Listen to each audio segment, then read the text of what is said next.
Matthew 6:27, can worry make you live longer? Totoo ba makakapagpahaba ba ng buhay ang pag-alala? Huwag nang mag-isip ng mag-isip. Yan ang katuruan ng Panginoong Jesus. Dear God, we thank you for this day. We thank you for life and strength. Salamat sa ibinibigay niyo sa aming mga pangangailangan namin. At ngayon, Panginoon, kami po ipakalinis ninyo at paging dapatin niyong tumanggap na inyong pagtutuwid, pagtuturo, pagpapalakas. Be our preacher, our teacher, our guide, our healer. We seek you, Father, in the name of your Son, Jesus. Mahilig mag-isip at mag-alala ang mga tao tungkol sa mga mga kailangan. Ang dami naman talagang kailangan ng tao, pero napakaraming lalong pag-aalala tungkol sa mga kailangan na ito. Sabi ng Panginoong Jesus, Matthew 6:25-32, kaya't sinasabi ko sa inyo, huwag kayong mabalisa. Sino sa inyo ang makapagpapahaba ng kanyang buhay ng kahit isang oras sa pamamagitan ng kanyang pagkabalisa? Kaya't huwag kayong mag-alala na baka kayo kapusin sa pagkain, inumin o damit. Hindi ba't ang mga hente lang nagbabahala tungkol sa mga bagay na ito? Alam na ng inyong Ama na nasa langit na kailangan ninyo ang lahat ng ito. Paulit-ulit, yan ang tema ng turo ng Panginoong Jesus. Huwag mag-alala. Walang mararating ang pag-aalala. Bumibigat lang ang mabigat ng mga kailangan sa buhay at dapat daw magtiwala sa Ama dahil alam niya ang pangangailangan natin, kaya dapat magtiwala. Pero ang mga tao, mahilig mag-isip ng mga kailangan, tulad ng ating binanggit, at mga problema. Kung ano-ano mga problema, pinoproblema, na matapos isipin, matapos mapuyat, matapos mapagod, hindi pa rin naman nalulutas yung problema. Paikot-ikot, paulit-ulit na usapan. Proverbs 12:25, nagpapahina sa loob ng isang tao ang kabalisahan. Ngunit ang magandang balita ay may dulot na kasiglahan. So pag laging nababalisa ang tao, humihina ang loob, pumupuro lang isip, nasisira ang pasya, ang desisyon, ang diskarte. So walang mapapala na lagi na lamang na mabalisa. Mabuti daw ay makinig, maghanap ng magandang balita kasi yun ang bibigay ng sigla. At pag sumisigla ka, gumaganda ang takbo ng iyong isip, lumalakas ang iyong loob, ang diskarte mo, umaayos, gaganda ang takbo ng pagharap mo sa buhay. So huwag laging mamili na kabalisahan ng isipin, kundi ang pagtuunan ng pansin ay yung nakakapagpasigla. Ibig sabihin yung magandang balita. Focus on good news. Pag nag-uusap-usap kayo magkakasambahay, magkakamag-anak, magkakaibigan, magkakatrabaho, ang pag-usapan yung nakakapagpasigla, nakakapagpaganda ng pananaw sa buhay, nakakapagpatiwasay, nakakapagpatalino, kasi ang lahat ng yan ang tutulong para magkaroon ka ng magandang ideya kung paano mo haharapin ang mga hamon ng buhay. Pero pag laging nakakapagpalungkot, nakakasira ng loob, nakakainis, nakakagalit, naaapektuhan nito ang buong pag-iisip mo rin, kaya hindi ka magkakaroon ng lahat ng kailangan mo para maayos ang dapat ayusin. Ang tao, baligtad. Ang paboritong pag-usapan, yung nakakatakot, yung nakakainis, yung nakakagalit. At kung may pag-uusapan sila tungkol sa isang tao, bihirang-bihira yung usapan niya yung kapurihan ng tao, yung magaganda niyang gawa at asal. Usually, ang pinag-uusapan yung kanyang mga kapintasan, yung mga nakakainis niyang ginagawa. Pero kung anong pinag-uusapan ninyo, yun ang umaapekto sa inyong utak. At kung anong laman ng inyong utak, ganun ang gagawin ng inyong katawan. Kaya para nating nilalaso ng sarili nating isip at sariling buhay kung puro negative ang iniisip. Puro mga nakakapagpahirap ng loob, nakakatakot, nakakapagpataas ng presyon. Yan ang mga iniisip ng tao. Pinupuno ng tao ng laso ng kanyang isip. Tapos mag-e-expect siya na may lumabas na magandang isipin doon para malutas niya ang kanyang mga suliranin, maharap niya ang kanyang mga problema. Mahilig ang mga tao na mag-isip tungkol sa pagtanda at kamatayan. Kung bata pa, yung sobrang bata pa, hindi pa niya iniisip yan ang pagtanda. Kaya ang mga bata, walang takot walang mga takot sa thrill, laging gusto thrilling, exciting, kasi hindi pa nasasaktan ang ganap, hindi pa nasusugatan, napepeklatan. Pero pag nagsisimula ka na mag-isip na paano kaya pagtanda ko, sino kaya mag-aalaga sa akin, ano kaya ibibili ko ng gamot, sa kaya ako ditira, tumatanda ka na nga pag dumadating ka sa ganung punto. At sinasabi rin ni Jesus yun, ano naman ang mapapala mo kaiisip niyan? Yung lagi kang nag-aalala. Psalm 71:9, ngayong ako'y matanda na, huwag mo akong pabayaan. Ganyan daw ang mga drama ng mga tao. Katawan ko'y mahina na, kaya ako'y huwag mong iiwan. Ganyan ang takbo ng isip. Nahihina ako, tatanda ako, wala ako bibili ng gamot. Ang dami namang tao sa paligid natin, nagtandaan, at sa katandaan nila ay nangamatay, nailibing naman, maayos naman. Bakit naman ikaw ay hindi magkakaganon anak ka ng Diyos? Hindi dapat laging iniisip. Dapat ma-excite ka sa pagtanda, hindi matakot. Dapat, wow, tatanda na ako. Wow, dadami ang kaalaman ko. At kung marami kang itinanim sa buhay, wow, aanin na ako ng mga itinanim ko sa buhay.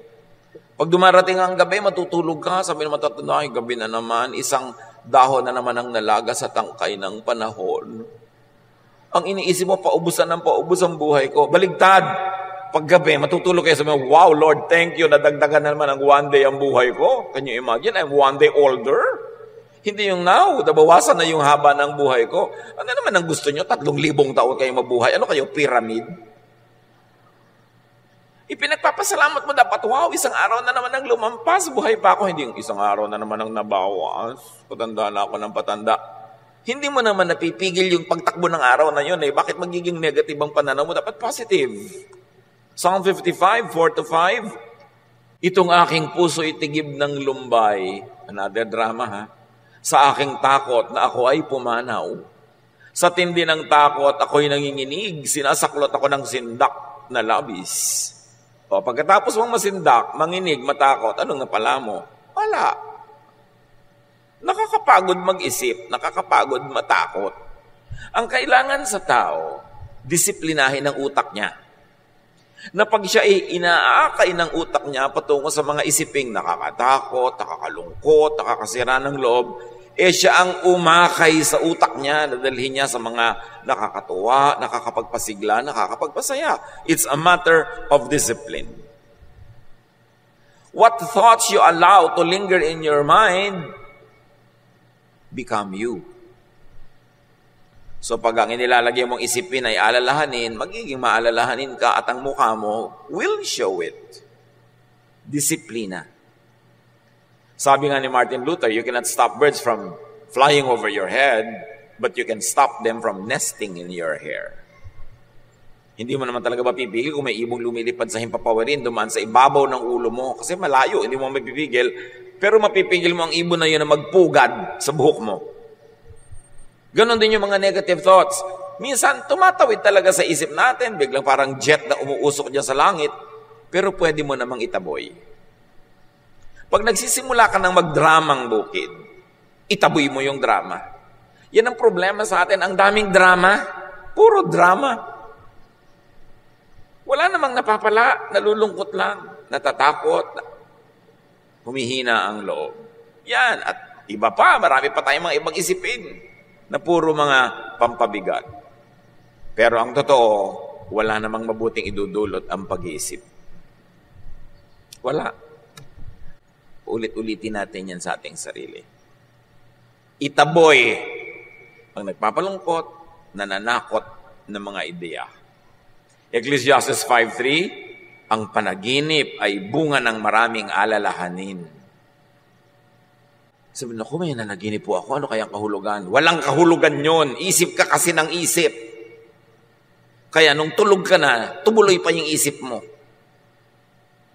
Kaya yung mga matutulog na lang, manonood pa ng horror, tapos nagtataka, bakit po kaya ako laging binabangungot? Nagtaka ka pa.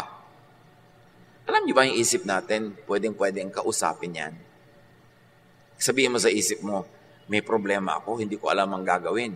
Alin bang pipiliin kong solusyon na naiisip ko? 1, 2, 3? O yung hindi ko pa alam, pero may solusyon number 4 pala. Matutulog ako, isip. Paggising ko, yun ang unang-una mong imulat ang mata ko, yung pinili mong matalinong solusyon.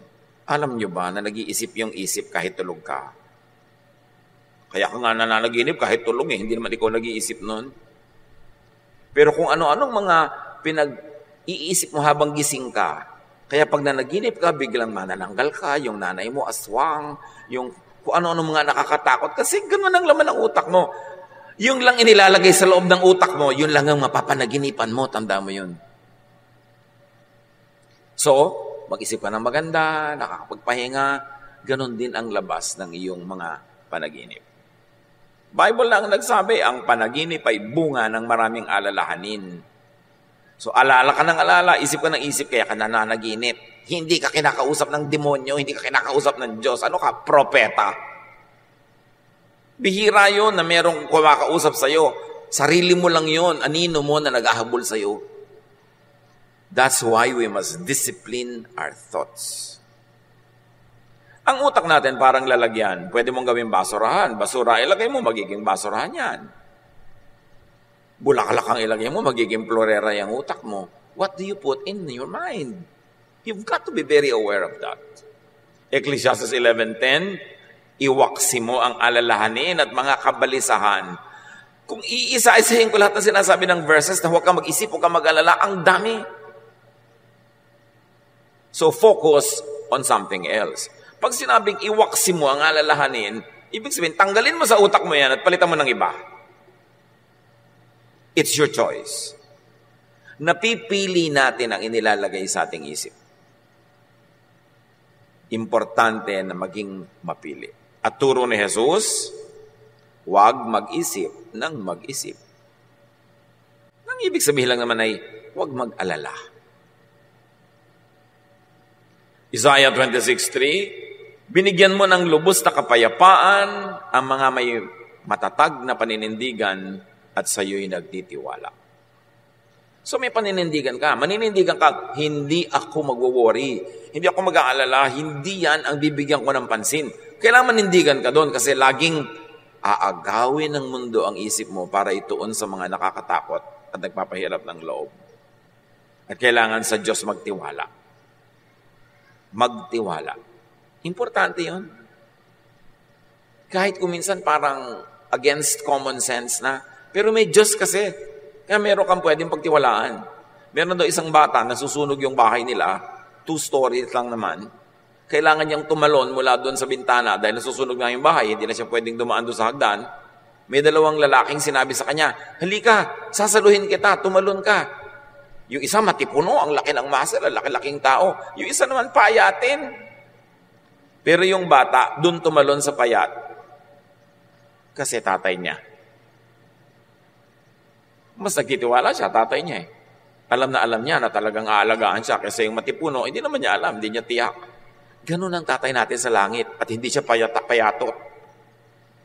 Dapat pagtiwalaan. Kasi sabi niya, I will never leave you. I will never forsake you. Pangako niya sa isang Bible character na universally can be applied to all people of God. God will never leave us or forsake us. Kung bata ka, natatandaan mo ba ng bata ka? Inalagaan mo ba ang sarili mo? Bakit ka nabuhay? Hindi ka mo naman inalagaan ang sarili mo. Ganon din pagtanda. Diyos ang mag-a-assign kung sino mag-aalaga sa iyo.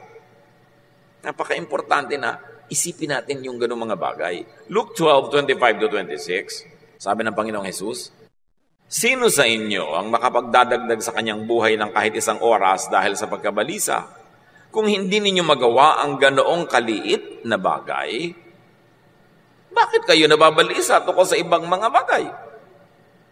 Kung hindi nyo kayang dagdagan ng isang oras ang buhay nyo by worrying, ba't yung iba, inaalala nyo pa, hindi nyo rin yan magagawa. Sayang ang effort. Sayang ang pag-iisip. Ang tanong ngayon, paano iiwasan? Paano babawasan ang pag-alala? Well, unang-una, ang ibig sabihin ng ipasa Diyos yan ay magplano. Nag-aalala ka, paano kaya ako pagtanda ko? Di magplano ka habang di ka pa matanda. At ito'y para doon sa mga hindi pa matanda. Kasi kung matanda ka na, parang pagulin na ng konti. No? Pero pwede ka pa rin magplano para next week, para next year, next month. Kahit may edad ka na. Magplano. In other words, preempt, unahan ang problem o need. Iniisip mo, pagtanda ko, magkakasakit ako. Siyempre, pag nagkasakit ako, magpapatingin ako sa doktor. Baka magpapa-hospital ako, magpapagamot. Anong gagawin ko? Eh di, magbubili ka ng insurance na matino. Yung hindi 1, 2, 3 ha, hindi fly by night. Plano. O ayaw mo ng insurance, hindi ka naniniwala. Gumawa ka ng isang alkansyana kasing laki ng jeepney, hulugan mo ng barya, at ipanalangin mo huwag ma-demonetize yung barya mo. Baka naman yung pera mo may nakalagay pang victory. Panahon pa ng hapon yun. Di ba? O bagong lipunan. Dapat yung pera mo current. Unahan mo yung problema. Wala namang taong tumatanda na hindi nagkakasakit eh. Magkakasakit at magkakasakit ang tao. Alam na nating lahat yun. Nakita na natin, nagkasakit ang mga lolo natin, nagkasakit ang mga magulang natin. Tapos kayo, wala man lang health insurance. Anong inaantay nyo sa buhay nyo pag nagkasakit kayo? Magic. Kailangan meron. Alam naman ng tao na mamamatay lahat. Lahat namamatay, si Jesus nga namatay. So, pag ba namatay kayo, meron na kayong libingan. Wala. Kanina yung ipapaproblema yung libingan nyo. Yung iba, ibinibili mo na nga. Magtatampo pa. Uy, pinapaiksi mo na yata ang buhay ko. Pinapanalangin mo na yata ang mamatay ako. Anong klaseng kamangmangan yan? Dramang bukid. Bakit hindi ka ba mamamatay? Masama bang paghandaan yon? Dapat nga, ipaghanda mo na yung pamburol mo. Kaya lang, iba-ibang sizes. Dahil hindi mo alam kung payat ka o mataba ka sa oras ng iyong kamatayan. Para mapipili mo, isusuot mo. Hindi yung kung ano-ano isuot sa'yo ng mga kamag-anak mo, pagtingin sa'yo ng mga iba, bihis mo, darna. Hindi mo napili. Huwag tayong maraming dramang bukid. Kailangan handa ka. Huy, binibili mo ako ng health insurance. Bakit? Gusto mo ba ako magkasakit? Mga pag-iisip yan ng mangmang, kakitira ng utak. Kailangan lakihan mo yung utak mo, handa ka. O alam mo nahihina ka, syempre. Maghanda ka na. Mangyayari yon. Kaya pag nakakakita ko ng mga young couple, nagpapagawa ng bahay, naku, ang gaganda ng hagdan, ang tatarek. Bakit? Di ba kayo tatanda? Bakit wala kayong kwarto sa baba? Tatanda kayo, mamaya gumagapang na kayo ng hagdan, nahuhulog kayo ng mga hagdan-hagdan na yan. Dapat meron na kayong space sa baba. Maliban na lang, magpapalagay kayo elevator. Ngayon, kung ayaw nyo pa sa baba matulog, lakihan nyo yung sala. Abangan nyo na ng toilet, abangan nyo na ng mga tubo-tubo for lababo. Para kung tumanda ka, di ka na makaakyat, doon ka magkwarto. Parang hindi ka tatanda, wala ka man lang lugar sa baba. Yung mga ganun, hindi mo ba iniisip? Dapat paghandaan mo yan. Unahan mo yung problem. Importante. Proverbs 15:22, ang isang balak na mabilis ay di papakinabangan. Ngunit ang planong pinag-aralan ay magtatagumpay. May plano ka. Alam mo, darating ang panahon, magre-retire ka. Yan naman kung nagkatrabaho ka man lang, no? Magre-retire ka, mawawala ka ng income. Paano ka na ngayon mabubuhay? O 60, 62, nag-retire ka na. Kung mabuhay ka pa hanggang 95, marami ka pang kailangan gastusin on, ha? So, meron ka ba man lang na investment? Meron ka bang may placement ka ba? O kaya man lang, meron ka bang binili kahit kaprasong bukid na kikita? O may binili ka at ipinondar kahit 1 o 2 pintong apartment na kumikita yung renta noon, wala ka ng income, doon ka ngayon kukuha ng mga panggastos mo. Kailangan magplano. At mga kapatid, hindi sapat na ang plano mo na social security ay mga anak. Hindi. Salamat. Mabuti kung itaguyod ka na yung anak. Pero kung ang napangasawa niya ay impacta, paano? Di ba 99% ang napapangasawa ng mga anak natin, mga impacta. Sa tingin ng biyanan, ha? Paano na? Iniasa mo doon? Kung minsan nga, sarili mong anak, masama ugali. Kung mabuti ugali ng anak mo, may napangasawang masamang ugali. Kaya dapat may iba ka pa mga plano sa buhay. Yun naman kung gusto mong, hindi ka nag-aalala kung kailan matanda ka na. Huwag mong ilagay sa kamay ng iba ang iyong kapakanan. Kailangan may paghahanda. Proverbs 21:5, ang mabuting pagbabalak ay pinapakinabangan, ngunit ang dalos-dalos na paggaway walang kahihinatnan. So, over time, you build something na maaasahan mo pagdating ng panahon. Nang ibig sabihin lang naman mga kapatid, magsikap. Yung hirap ka, busy ka, nagtatanim, nagsisikap in the first 40 years of your life, magandang foundation yon at magandang pangitain na baka sa next 40 years of your life, kung pakakabain pa ng loob ng Panginoon ang iyong buhay, ay maginhawa ka naman. Pero pag inuna mo saya, inuna mo ang sarap, estudyante ka, puro ka absent, nagtatrabaho ka, puro ka lakwatsa, puro ka gastos, millennial ka, ang pera mo nasa gadget lahat, na every 2 weeks may bago, palit ka ng palit, wala kang savings, anong inaantay mong kinabukasan? Pagtanda mo ba, makakain mo yung mga model 72, 75, 93, ng kung ano-anong gadget? Ecclesiastes 9:10, ano man ang ginagawa mo, ipagbuhusan mo ng iyong buong makakaya. Naghahanap buhay ka? Maghanap buhay ka with feelings. May tindahan ka?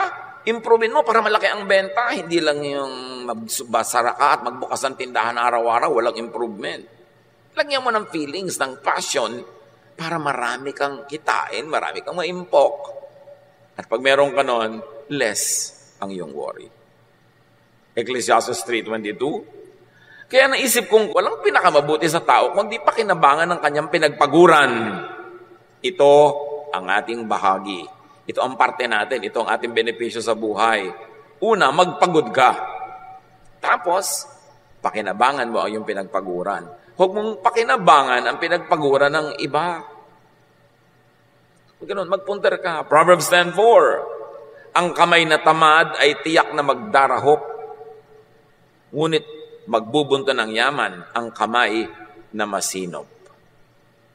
Yung pag nagkapera ka, gastos ka agad. Wala ka nang ang trabaho, umaasa ka lang sa magbibigay sa'yo. Pag nahipo mo yung pera, lipad ka agad, gastos. Bukas, wala na naman. Ito yung nagbibigay sa'yo, nasa gasaan ng tren. Paano na? Lalo kung tren dito sa Maynila ang nakasagasa sa'yo, hindi naman nasagasaan ka dahil sa bilis ng tren. Kundi sa bagal ng tren, 3 araw na nasa ilalim ka pa. Kaya talagang tiyak na mamamatay ka. Tapos puro pakalawang, natetano ka pa. Yun ang ikinamatay mo. Kaya sabi, kailangan huwag kang tatamad-tamad. Ang daming tao, umaasa lang sa iba. Inaasang abutan, inaasang bigyan. Ang dapat gano'n lang yung sobrang bata, sobrang tanda, o sobrang may sakit. Pag hindi ka any of the three, dapat kumikita ka ng kinakain mo at sobra pa. Kasi darating ang panahon na wala kang trabaho, walang kita, may bagyo, walang panahon gumawa ng pera, dapat meron ka nakaimpok. Para mabawasan ang pag-aalala, dapat magsikap at magtanim. Kasama na niyan, mag-impok at magtanim sa human relations, makipagmabutihan sa kapwa. Tatanda ka, magkakasakit. Minsan madudulas ka, hindi ka makabangon. Minsan nadaganan ka ng nahulog, nabubong. Kaaway mo yung kapitbahay mo. Sino ang aasahan mong tutulong sa'yo? Ang tao na nag-iisip. Alam mong pwedeng dumating ang panahon na kahit malakas ka, maaksidente ka. O may pera ka pero biglang malasin ang mga negosyo mo at mawala ang pera mo. O magkaroon ka ng mga sakit. Kung matalino kang tao, makikipagkasundo ka, hindi ka makikipagkagalit sa mga kapitbahay, sa mga kamag-anak. Kasi dun ka aasa ng tulong sakaling di mo makayang tulungan ang iyong sarili. Isang malaking kamangmangan ang makipag-away sa mga kapitbahay, sa mga kamag-anak. Kasi paano ka pag nangailangan ka ng tulong? Dapat mabait, mabuti. Kahit peke ng konti. Kesa yung totoong-totoo ka, pero ang katotohanan mo, ang sungit-sungit mo, ang bangis-bangis mo, itago-tago mo ng konti yan. Magpanggap ka ng konti. Magbait-baitan ka man lang kung hindi ka tunay na mabait. Para naman, hindi gagawa ng masama ng kapitbahay, kundi baka gawan ka pa ng mabuti. If we come to terms with our mortality, with our weaknesses, with our limitations, we will be wise enough to invest in human relations. Kasi kahit may pera ka sa bangko, kung na-paralyze ka bigla, hindi ka makaka-withdraw. Somebody has to do it for you. Pag na-hospital ka na, hindi ka na makakita na, puro tubo na yung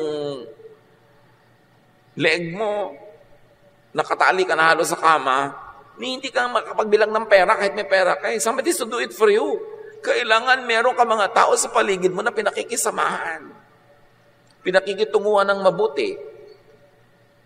At ipasa Diyos mo na gagawin ka nila ng mabuti sa panahon na pangangailangan mo. Ecclesiastes 11:4, ang naghihintay sa pagtigil ng hangin ay di kailanman makapag-ahasik ng kanyang binhi. At ang nag-aalala sa patak ng ulan ay di makapag-aani. Sa agriculture, ang ibig sabihin lang, kung lagi kang natatakot na baka bumaha, bumagyo, humangin, umulan, hindi ka na nga magtatanim noon. At sa human relations, ganun din yon. Kung lagi kang natatakot na, baka gawan ko to ng mabuti, hindi naman ako suklian. Baka pautangin ko to, hindi magbayad. Baka bigyan ko to, hindi naman ako bigyan pag ako nangangailangan. Baka mahalin ko to, tapos hindi naman ako mahalin. Pag lagi ka na lang inisip mo, wala ka talagang gagawing mabuti. Kailangan marunong ka rin mag-isip, bawasan ng mga risk, at makipagsapalaran with calculated risks. Yun talaga yung buhay. Pero pag hindi ka nagtanim, definitely hindi ka aani. Hindi lahat ng nagtatanim umaani ng itinanim, pero kumisan sa iba umaani, hindi niya inaasahan, doon pala manggagaling yung pagpapala. Dito ka nagtanim, doon ka umani. Minsan din naman, may tanim talagang hindi ka nakakaani kasi binabagyo talaga, binabaha. Pero pag nagpadala ka sa ganong takot, kahit kailan, hindi ka na magtatanim, definitely, wala ka nang aanihin. Marunong ka dapat ng ganon. Proverbs 6:6-8. Ito'y para sa mga tamad, yung mga masisipag, hindi na kailangan makinig nito. Pwede muna kayo mag-text ng konti. Pero dahil maraming tamad, makinig kayo. Proverbs 6:6-8. Tingnan mo ang mga langgam, ikaw na taong ubod ng tamad. Pamumuhay nila'y masdan mo at nang ikaw ay mamulat. Kahit sila'y walang pinunong sa kanila'y naguutos, walang tagapamahala o tagamasid na sinusunod, ngunit nag-iimbak ng pagkain sa tagaraw. Kailangan nila'y iniipon kung panahon ng anihan. Ganda naman talaga mga langgam, busy-busy. At sa mga agricultural places, pagka talaga anihan, nandun lahat ng langgam. Pag may nalaglag kang buto, nalaglag kang prutas, hinahakotan nila yan. Kahit 5 beses kasi laki ng katawan ng langgam yung buhat niya, buhat-buhat niya yon. At pagkatapos, bulungan ng bulungan. Sa may pagkain, sa tayo may makukuha, bulungan ng bulungan. Hindi katulad ng maraming tao, bulungan ng bulungan. Uy, ano na latest na chismis? Sila bulungan ng bulungan, nagbibigay ng tip kung saan may makukuha ang pagkain, ano magagawa. Importante. Ang sipag nga ng langgam, maglaglag lang ng kaunting pagkain sa sahig, ando na sila. Sa sila lang galing. Nakaabang ng nakaabang. Hindi sa chismis. Nakaabang sa oportunidad. Kaya sabi, hoy mga batugan, matuto kayo sa langgam ha. Walang mga leaders yan, walang organizational chat, walang mga PERT CPM yan, walang mga seminar. Pero ang sipag. At pag dumating ang bagyo, ang ulan, ang baha, nakaligpit sila sa mga bahay nila, may nakaimbak silang pagkain. Parang yung woman of Proverbs 31, she can laugh at the days to come. Imagine you can laugh at the days to come. Ay, enrollment na. May pang-enroll ako mga anak. O, di ba? Uy, magkakasakit ka. May pera tayo, may insurance tayo. Yun ang matitinong tao. Hindi, naku, magkakasakit tayo. May agastos na, worrying with the worried. Wala kasing tanim. Walang aanihin. Sabi, mabuti pa yung langgam. Gayahin nyo. Ang liit ng utak noon. Di ba? Pero bakit ang talino? Sayang naman yung utak na ang laki-laki, ang bigat-bigat dalhin, tapos walang laman. Ang laman pa, mga kung ano-anong negative things. Proverbs 11:27, kung mabuti ang hangarin, ikaw ay gagalang. Kapag humahanap ng gulo, yun ay masusumpungan. Ibig sabihin lang, kung anong ginagawa mo, yun ang aanihin mo. Gusto mo ng gulo? Magkakagulo. Gusto mo ng katahimikan? Magkakatahimik. Kung gusto mong igalang ka ng iba, gandahan mo ang iyong buhay. Ecclesiastes 10:12, ang mga salita ng matalino ay nag-aani ng karangalan, ngunit napapahamak ang mangmang dahil sa kanyang mga salita. Kasasalita, kaya napapahamak ang tao. Kadadaldal, kabubulong, kachichismis, kareklamo, maririnig ng iba, lalaki ang gulo. Kaya dapat ang tao marunong magkontrol ng bibig. Lalo't kung hindi ka tiyak na ikaw ay pantas, marunong, magaling, mas mainam manahimik. Kasi ang may mga tao na tuwing bubuka ang bibig, nag-aani sila ng problema. Dapat by now, alam mo na yun, kapatid, kaibigan, kung anong bunga na yung pagsasalita. Tigil-tigilan ang kadaldalan na walang kinakauwian, kundi problema at gulo. At paano maiwasan ang pag-alala? Maging abala. Pag-abala ka, una, sa ginagawang mabuti, bubunga yun, kaya mababawasan ang pag-alala mo. At may pangalawa pang pagiging abala, yun ay magsaya ka. Para hindi lungkot ang pumasok sa iyong isip. Proverbs 6:9-11. Hanggang kailan taong tamad mananatili sa higaan? Kailan ka babalik ako sa iyong pagkakahimlay? Kaunting tulog, bahagyang idlip, sandaling pahinga, at paghalo-kip-kip. Samantalang namamahinga ka, kahirap ay darating na parang armadong magnanakaw upang kunin ang lahat ng iyong kailangan. Sige, magtulog-tulog ka, maghalo-kip-kip, magkuyakoy, magpabanjing-banjing, magpa-text-text, magpa-games-games ka, sige. Sabi ganon, huwag ka magtrabaho, maglaro ka na maglaro. Pero habang ginagawa mo ang lahat ng yan, unti-unti, na ginagapang ka ng kahirapan. At gigisi ka na lang isang araw, super hirap mo na. 2 Thessalonians 3:11-12. Binanggit namin ito dahil nabalitaan naming may ilan sa inyong ayaw magtrabaho. At walang inaatupag kundi ang makialam sa buhay ng may buhay. Tingnan niyo ang katabi niyo. Mga nasa likod, nasa harap. Tayo ba ito? Sa pangalan ng Panginoong Jesucristo, talagang ginamit na ang pangalan ng Panginoon ha? Mahigpit naming inuutos sa mga taong ito na sila'y maghanap buhay ng maayos at huwag umasa sa iba.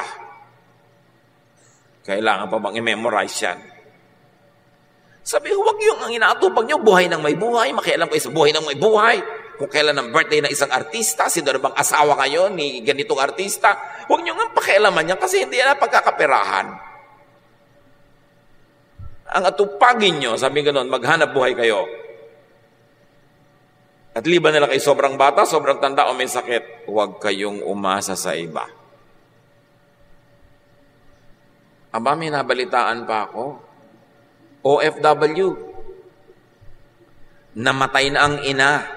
Ang tagal na. Kasi hindi siya umuuwi. Hindi sinabi ng mga kapatid. Bakit? Para huwag tumigil magpadala si OFW ng perang pampagamot at panggastos ni nanay. Ang tagal na palang naagnas.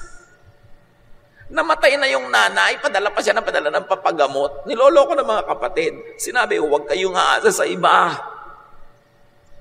At huwag tayong sobrang umasa sa mga OFW. Kailangan pa bang ulit-ulitin na hindi naman madaling kitain yung pera nila, na ang pera naman nila, sweldo lang, constant, yun lang. Pag nagpadala sa iyo sa ganitong petsa, ibig sabihin na susunod yan sweldo sa ganong araw. Tapos kalagitnaan, susulat ka na naman, tatawag ka, text ka, may hihingin ka. Bakit? Hindi pa siya sumusweldo. Saan mo siya pakukuhanin ng pera? Tapos uutang para magdebu, uutang para mag-birthday, mag-party, mag-baile, mag-inuman.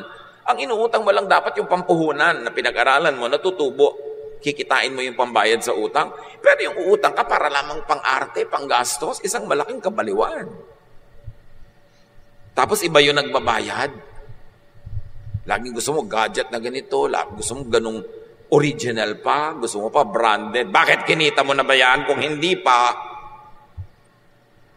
Nakarating ka na ba sa Divisoria? Doon ka mamili ha, kung wala ka pang masyadong kinikita. Huwag na gusto mo pa doon sa mga mamahalin. Deserve before you desire. Yung ang forma-forma mo, branded ang mga damit, branded ganyan, tapos wala ka namang income, saan mo kinuha yun? May ibang nagbayad. It is ungodly. It is not good. Kaya yung matinong babae sa Proverbs 31, sabi sa verse 18, she knows when to buy or sell, and she stays busy until late at night. Yun yung babaeng who can laugh at the days to come. So marami na tayong sinabi tungkol sa pagtatrabaho, pagtatanim, paggawa ng mabuti, para huwag mag-alala. Di ba? Yun ang topic natin, para huwag mag-alala. Meron pa namang isang para huwag mag-alala, maglibang. Tagalog ito ha, hindi yung Bisayang maglibang. Maglibang, magsaya. Kailangan din yun, mahalaga yun. Lalo't kung hindi mo nun uutangin, hihingin yung panglibang na Tagalog ha. Yung mga Bisaya lang nakakaintindi ng joke. Ecclesiastes 5:18, ito ang isang mabuting bagay na aking nakita. Nararapat lamang na kumain, uminom, at pakinabangan ng isang tao ang bunga ng kanyang pinagpaguran sa mundong ito sa maikiling panahong ibinigay sa kanya ng Diyos. Ito ang ating bahagi. Sabi, alam mo, huwag mo kakalimutan magsaya, maglibang, uminom, kumain. Lalot, pinagpaguran mo naman yon, bunga ng pagod mo. Huwag kang puro dusa, puro hirap. Paano rin dapat mag-enjoy sa buhay? Para balanced. Ang buhay parang bangko. Pag nag-deposit ka ng maraming saya, sa oras na hindi ka masaya at malungkot ka nga, pwede kang mag-withdraw doon sa mga na-deposit mo noon. The many happiness and joys and pleasures you've had in life can strengthen you in times of sorrow. Naka-deposit kasi yon. Mag-deposit kayo ng kaligayahan sa puso nyo. Enjoyment, basta hindi ninanakaw. Ecclesiastes 6:9, mabuti pa ay masyahan sa anumang kalagayan kaysa mangarap ng di naman makakamtan. Ito man ay walang kabuluhan, tulad ng paghahabol sa hangin. So isa pang itinuturo, learn to be contented with what you can afford. Kesa isip ka ng isip ng hindi mo naman kaya, hindi mo abot, enjoyin mo yung kaya at abot mo ngayon. Ecclesiastes 8:15, kaya para sa akin, ang tao ay dapat magpakasaya sa buhay. Walang pinakamabuti kundi kumain, uminom at magsaya. Ito ay magagawa niya habang siya ay nabubuhay at nakapagpapagod sa mundong ito.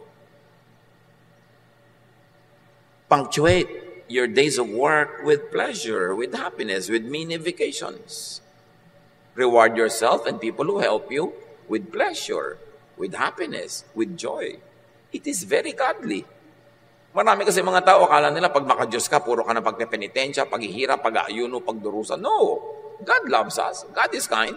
Kaya lang niya tayo pinagtatanim para tayo umani. Hindi tayo parusahan. Kaya kung nagtatanim ka na, dapat umani ka. Mga kapatid, huwag niyong aagawan yung taong umaani ng tanim niya. Minsan sabi ko, ang sarap-sarap naman ng buhay niya, laki-laki ng kita ng tindahan niya. Kasama ka ba nung ipinandar niya yon? Na ang tinda lang niya, 1 pirasong lumpia. After 1 week, 2 pirasong lumpia. Ngayon, isa na siyang lumpia queen. Tapos gusto mo ngayon makihalo sa kinikita niya, kasama ka ba niya sa hirap? So, dapat pinagpaguran mo yan. Importante, napayagan natin yung mga nagtanim noon na anihin nila yung tanim nila. Huwag kang makiani. Kung pamisa-misa, nabibigyan-bigyan ka, salamat. Huwag kang maiinggit sa mga taong, ang laki ng negosyo niya, ang laki na ng kita niyang pinsan niya na yan. Yung inggit-inggit. Pero pinaghirapan nila yon. Deserve nila yon. Do not covet what is not yours. Kaya halimbawa, mga anak, tanim kayo ng mga magulang nyo eh. Dapat paanihin nyo sila. Kasi tanim kayo. Mga manugang, yung napangasawa ninyo, tanim nyo ng magulang niya, ng biyanan nyo, paanihin nyo yung biyanan nyo. Yung mga magulang nyo rin, paanihin nyo rin. Lahat ng tumulong sa inyo sa inyong buhay. Kaya sino pa yon? Kaya malaki o maliit na tulong, kailangan pagkaya nyo na salang bigyan ng ani, paanihin nyo. Kasi tanim kayo eh. Yun ang kalooban ng Diyos, ang itinanim, inaani. Napakasama yung wala kang utang na loob. Yung tinaniman ka, wala man lang mapitas sa'yo. Wala man lang mapakinabang sa'yo. Samantalang binigyan ka ng pagod, hirap, lahat-lahat. Ganun ang taong makadiyos at desente. Lahat ng tumulong sa'yo, tutulungan mo rin. Lahat ng naghirap sa'yo, susuklian mo. Ibayo pa doon kung kaya mo pa. Ganun ang pagiging makadiyos. So matapos mong magtanim, mag-invest, magplano, ipasa Diyos ang lahat. Nagawa mo na yung dapat mong gawin.